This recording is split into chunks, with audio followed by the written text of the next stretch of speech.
जय जगन्नाथ बंधुगण आज आम जानिबा 3 जुलाई 2024 बुधवार दिन मेष ठारू आरंभ करी मीन राशि पर्यंतर द्वादश राशिर राशिफल विषय किंतु ता पूर्व सर्वप्रथमे जानिबा आजिर पंजिका विषय। आज होची 3 जुलाई 2024 बुधवार आषाढ़ कृष्ण पक्ष द्वादशी मिथुन 19 दिन। आज रोहिणी नक्षत्र और वृष चंद्र। आज शुभ बेला दिवा 7 घंटा 57 मिनिट रु दिवा 11 घंटा 31 मिनिट पर्यंत। आज सूर्योदय प्रातः 5 घंटा 15 मिनिट। आज सूर्यास्त संध्या 6 घंटा 40 मिनिट। आज बिछा राशि पुरुष मानक घात चंद्र एवं कर्कट राशि घात बार। आज बैगण भक्षण निषेध। तो बंधु आसंतु जानिबा आजिर राशिफल विषय। ता पूर्व आम चैनल को जो मैंने नुआ करी आछंती तले थिबा लाल रंगर सब्सक्राइब बटन को दबाई आम चैनल को सब्सक्राइब करंतु और पाखरे थिबा घंटी बटन को दबाई ऑल रे सिलेक्ट करंतु कहीं आमे अपलोड करितबा प्रत्येक वीडियो रो नोटिफिकेशन आपण सर्वप्रथमे पाई परिबे। तो प्रथमे जानिबा मेष राशि विषय।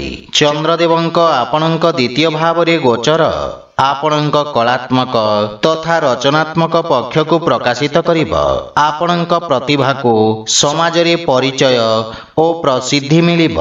सामाजिक कार्य क्षेत्र रे आपणक योगदानर प्रशंसा हेब।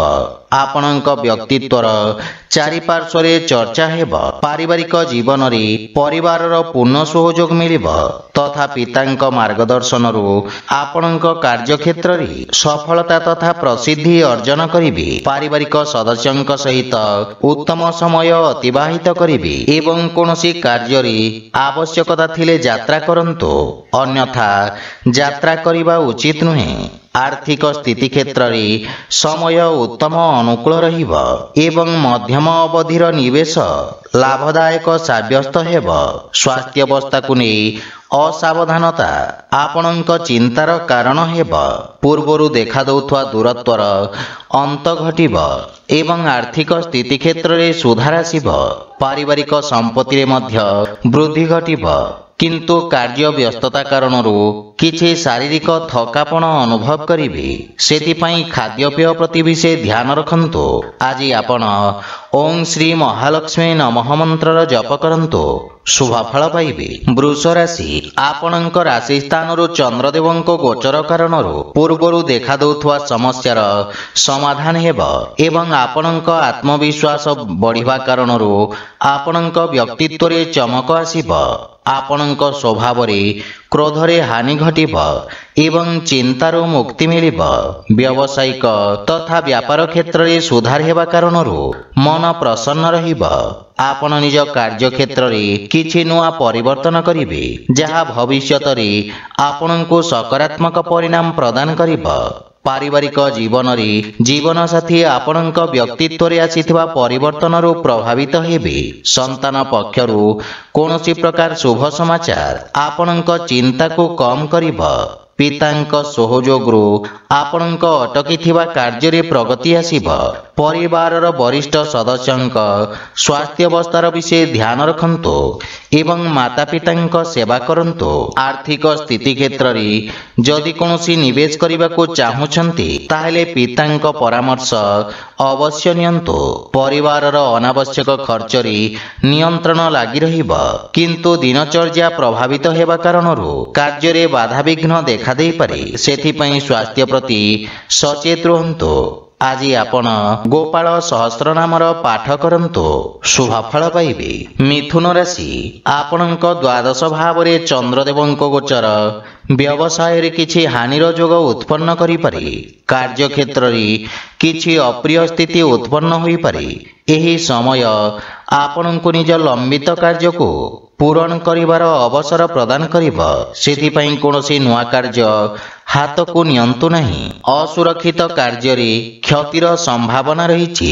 ବିଶେଷ ରୂପରେ କୌଣସି ପ୍ରକାର ନିବେଶରୁ ଆଜି ଆପଣ ଦୂରେଇ ରୁହନ୍ତୁ।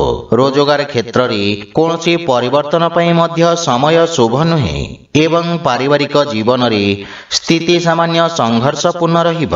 ବିଶେଷ ରୂପରେ କୌଣସି ପ୍ରକାର ଅନାବଶ୍ୟକ ଋଣ ଦେବା ନେବାରୁ ଆପଣ ଦୂରେଇ ରୁହନ୍ତୁ, ଅନ୍ୟଥା କ୍ଷତିର ସମ୍ଭାବନା ରହିଛି। ଆର୍ଥିକ ରୂପରେ ମଧ୍ୟ ସମୟ ସଂଘର୍ଷପୂର୍ଣ୍ଣ ରହିବ ଏବଂ କୌଣସି ପ୍ରକାର ନିବେଶ ତଥା ସମ୍ପତ୍ତିର କ୍ରୟ ବିକ୍ରୟ ଉଚିତ ସମୟ ପର୍ଯ୍ୟନ୍ତ ଟାଳି ଦିଅନ୍ତୁ। କିନ୍ତୁ ସ୍ୱାସ୍ଥ୍ୟାବସ୍ଥା ଉତ୍ତମ ଅନୁକୂଳ ରହିବ। ଆଜି ଆପଣ ତୁଳସୀ ବୃକ୍ଷରେ ଜଳ ଅର୍ପଣ କରନ୍ତୁ, ଶୁଭ ଫଳ ପାଇବେ। କର୍କଟ ରାଶି, ଆପଣଙ୍କ ଲାଭ ଭାବରେ ଚନ୍ଦ୍ରଦେବଙ୍କ ଗୋଚର ଆପଣଙ୍କ ଲାଭର ସ୍ଥିତିକୁ ଆହୁରି ବୃଦ୍ଧି କରିବାର ଅବସର ପ୍ରଦାନ କରିବ। ଅଟକିଥିବା କାର୍ଯ୍ୟରେ ପ୍ରଗତି ଆସିବ ଏବଂ ଆକସ୍ମିକ ଧନ ଲାଭର ଯୋଗ ରହିଛି। ବାଣିଜ୍ୟ ବ୍ୟବସାୟ କ୍ଷେତ୍ରରେ ଆପଣଙ୍କ ଦ୍ୱାରା ପୂର୍ବରୁ କରାଯାଇଥିବା କାର୍ଯ୍ୟ ଆପଣଙ୍କୁ ଉତ୍ତମ ପରିଣାମ ପ୍ରଦାନ କରିବ। ବ୍ୟବସାୟରେ ବୃଦ୍ଧି ହେବ ତଥା ପଦୋନ୍ନତି ଓ ବେତନ ବୃଦ୍ଧିର ସମ୍ଭାବନା ରହିଛି। ପାରିବାରିକ ଜୀବନରେ ଜୀବନସାଥୀଙ୍କ ସହିତ କୌଣସି କଥାକୁ ନେଇ ମନମତାନ୍ତର ଦେଖାଦେଇପାରେ। ମାତାଙ୍କ ପକ୍ଷରୁ ପୂର୍ଣ୍ଣ ସହଯୋଗ ଆପଣଙ୍କୁ ପ୍ରାପ୍ତି ହେବ ଏବଂ ପାରିବାରିକ ବାତାବରଣ ସୁଖଦ ରହିବ। ଛୋଟ ବାଳକମାନଙ୍କ ସହିତ ଆପଣ ଉତ୍ତମ ସମୟ ବ୍ୟତୀତ କରିବେ ତଥା ଆପଣଙ୍କ କାର୍ଯ୍ୟ ବ୍ୟସ୍ତତାରେ ବୃଦ୍ଧି ଘଟିବ। ପ୍ରେମ ଜୀବନରେ ନୂଆ ଉର୍ଜାର ସଞ୍ଚାର ହେବ। ଆର୍ଥିକ ସ୍ଥିତି ସୁଦୃଢ଼ ହେବାକୁ ଲାଗିବ। ଅନାବଶ୍ୟକ ଖର୍ଚ୍ଚରେ ନିୟନ୍ତ୍ରଣ କରିବାର ଆବଶ୍ୟକତା ରହିଛି ଏବଂ ଏହା ସହିତ ସ୍ୱାସ୍ଥ୍ୟ ପ୍ରତି ମଧ୍ୟ ବିଶେଷ ଧ୍ୟାନ ରଖନ୍ତୁ ଏବଂ ଦିନଚର୍ଯ୍ୟାକୁ ନିୟମିତ ରଖିବାର ପ୍ରୟାସ ସହାୟକ ସିଦ୍ଧ ହେବ। ଆଜି ଆପଣ ଗୋମାତାଙ୍କୁ ଖାଇବାକୁ ଦିଅନ୍ତୁ, ଶୁଭ ଫଳ ପାଇବେ।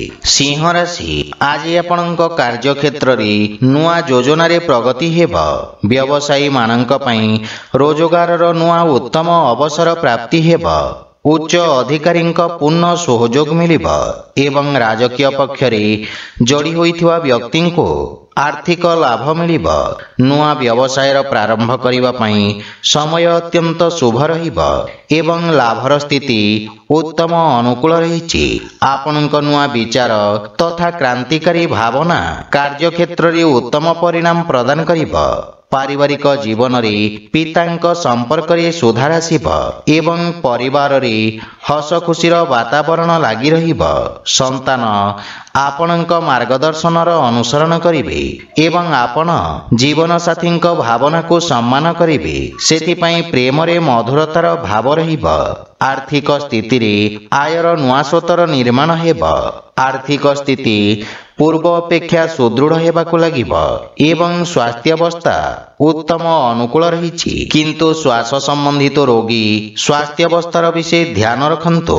ଆଜି ଆପଣ ଅସହାୟ ଗରିବ ବ୍ୟକ୍ତିଙ୍କୁ ସାହାଯ୍ୟ କରନ୍ତୁ, ଶୁଭ ଫଳ ପାଇବେ। କନ୍ୟା ରାଶି, ଆପଣଙ୍କ ଭାଗ୍ୟ ଭାବରେ ଚନ୍ଦ୍ରଦେବଙ୍କ ଗୋଚର ପୂର୍ବ ସମୟରୁ ଚାଲି ଆସୁଥିବା ସମସ୍ୟାର ସ୍ଥିତିରେ ସୁଧାର ଆଣିବ ଏବଂ ଭାଗ୍ୟ ଆପଣଙ୍କ ସପକ୍ଷରେ ରହିବ। ଅସୁରକ୍ଷିତ କାର୍ଯ୍ୟ ତଥା ସେୟାର ମାର୍କେଟ ଆଦିରେ ଲାଭବାନ ହେବେ। ବିଦ୍ୟାର୍ଥୀ ଛାତ୍ରଛାତ୍ରୀମାନଙ୍କ ପାଇଁ ସମୟ ଅନୁକୂଳ ହେବାକୁ ଲାଗିବ। ରୋଜଗାର ପାଇଁ ପ୍ରୟାସରତ ବ୍ୟକ୍ତିଙ୍କୁ କିଛି ଶୁଭ ସମାଚାର ମିଳିବ ଏବଂ ପାରିବାରିକ ସମ୍ପର୍କରେ ଦେଖାଦେଉଥିବା କଠୋରତା ଦୂର ହେବ। ମାନସିକ ଚିନ୍ତାରୁ ମୁକ୍ତି ମିଳିବ। ପରିବାର ସଦସ୍ୟଙ୍କ ସହଯୋଗ ପ୍ରାପ୍ତ ହେବାରୁ ବ୍ୟବସାୟିକ କ୍ଷେତ୍ରରେ ମଧ୍ୟ ସନ୍ତୁଷ୍ଟି ଅନୁଭବ କରିବେ। ପୂର୍ବରୁ ଦେଖାଦେଉଥିବା ସମସ୍ୟାରୁ ମୁକ୍ତି ମିଳିବ ଏବଂ ମାତାଙ୍କ ସହିତ ନିଜ ସମ୍ପର୍କର ବିଶେଷ ଧ୍ୟାନ ରଖନ୍ତୁ। ଛୋଟ ଭାଇ ଭଉଣୀଙ୍କ ସହଯୋଗରୁ ଲାଭ ପ୍ରାପ୍ତି ହେବ ଏବଂ ଆର୍ଥିକ ସ୍ଥିତିରେ ସେୟାର ମାର୍କେଟ ଆଦିରୁ ଆକସ୍ମିକ ଲାଭର ଯୋଗ ରହିଛି। ଆର୍ଥିକ ସ୍ଥିତି କ୍ଷେତ୍ରର ସୁଧାର ହେବ। ସ୍ୱାସ୍ଥ୍ୟ ପକ୍ଷ ଆହୁରି ମଜବୁତ ହେବାକୁ ଲାଗିବ। ଅସ୍ଥାୟୀ ରୋଗରୁ ମୁକ୍ତି ମିଳିବ। ଆଜି ଆପଣ ଭଗବାନ ଶିବଙ୍କ ଆରାଧନା କରନ୍ତୁ, ଶୁଭ ଫଳ ପାଇବେ। ତୁଳା ରାଶି, ଆପଣଙ୍କ ଅଷ୍ଟମ ଭାବରେ ଚନ୍ଦ୍ରଦେବଙ୍କ ଗୋଚର କାରଣରୁ ଆପଣଙ୍କୁ ନିଜ କାର୍ଯ୍ୟରେ କିଛି ସମସ୍ୟାର ସାମ୍ନା କରିବାକୁ ପଡ଼ିପାରେ, କିନ୍ତୁ ଆକସ୍ମିକ ଧନଲାଭର ଯୋଗ ରହିଛି। ସାମାଜିକ କାର୍ଯ୍ୟରେ ଆପଣଙ୍କ ଯୋଗଦାନ ଆପଣଙ୍କ ପ୍ରଭାବ କ୍ଷେତ୍ରରେ ବୃଦ୍ଧି କରିବ। ବିପରୀତ ପରିସ୍ଥିତିରେ ମଧ୍ୟ ଆପଣଙ୍କ କାର୍ଯ୍ୟ କରିବାର କ୍ଷମତା ଆପଣଙ୍କ ସହକର୍ମୀମାନଙ୍କୁ ପ୍ରଭାବିତ କରିବ। ପାରିବାରିକ ଜୀବନରେ ପରିବାରର କୌଣସି ସଦସ୍ୟଙ୍କ ସହିତ ମତଭେଦ ଦେଖାଦେଇପାରେ, କିନ୍ତୁ ଆପଣ ନିଜ ବାଣୀର କୌଶଳରେ ସମସ୍ତଙ୍କୁ ପ୍ରଭାବିତ କରିବେ। ଜୀବନସାଥୀଙ୍କ ସହିତ ସମ୍ପର୍କରେ ପ୍ରଗାଢ଼ତା ଆସିବ, କିନ୍ତୁ ପିତାଙ୍କ ସ୍ୱାସ୍ଥ୍ୟାବସ୍ଥାର ବିଷୟ ଧ୍ୟାନ ରଖନ୍ତୁ। ପ୍ରେମ ସମ୍ବନ୍ଧରେ ମାନସିକ ଶାନ୍ତି ବା ପ୍ରସନ୍ନତା ଅନୁଭବ କରିବେ ଏବଂ ଆର୍ଥିକ ସ୍ଥିତିରେ ଆର୍ଥିକ ଲାଭ ମିଳିବ। ଶୁଭ କାର୍ଯ୍ୟରେ କରାଯାଇଥିବା ନିବେଶ ଆପଣଙ୍କ ଲାଭର ସ୍ଥିତିକୁ ଦ୍ୱିଗୁଣିତ କରିବ। ମାନସିକ ଚିନ୍ତା ସ୍ୱାସ୍ଥ୍ୟାବସ୍ଥାକୁ ଖରାପ କରିପାରେ। ବିଶେଷ ରୂପରେ ଅନିୟମିତ ରକ୍ତଚାପ ରୋଗୀଙ୍କୁ ସ୍ୱାସ୍ଥ୍ୟାବସ୍ଥାର ଧ୍ୟାନ ରଖିବା ଉଚିତ। ଆଜି ଆପଣ ଗୋମାତାଙ୍କୁ ଖାଇବାକୁ ଦିଅନ୍ତୁ, ଶୁଭଫଳ ପାଇବେ। ବିଛା ରାଶି, ଆପଣଙ୍କ ସପ୍ତମ ଭାବରେ ଚନ୍ଦ୍ରଦେବଙ୍କ ଗୋଚର ଆପଣଙ୍କୁ ନିଜ ସମସ୍ତ ସମସ୍ୟାକୁ ସାମ୍ନା କରିବାର ଶକ୍ତି ପ୍ରଦାନ କରିବ। ଆପଣଙ୍କୁ ଉଚ୍ଚ ଅଧିକାରୀଙ୍କ ସହଯୋଗ ପ୍ରାପ୍ତି ହେବ ଏବଂ ସମସ୍ତ ନିର୍ଣ୍ଣୟ ଆପଣଙ୍କୁ ଆଶାତୀତ ସଫଳତା ପ୍ରଦାନ କରିବ। ଯଦି ଭାଗୀଦାରୀ ଭାବରେ କୌଣସି କାର୍ଯ୍ୟକୁ ପ୍ରାରମ୍ଭ କରିବାର ଯୋଜନା କରୁଛନ୍ତି, ତାହେଲେ ସମୟ ଅତ୍ୟନ୍ତ ଶୁଭ ରହିଛି।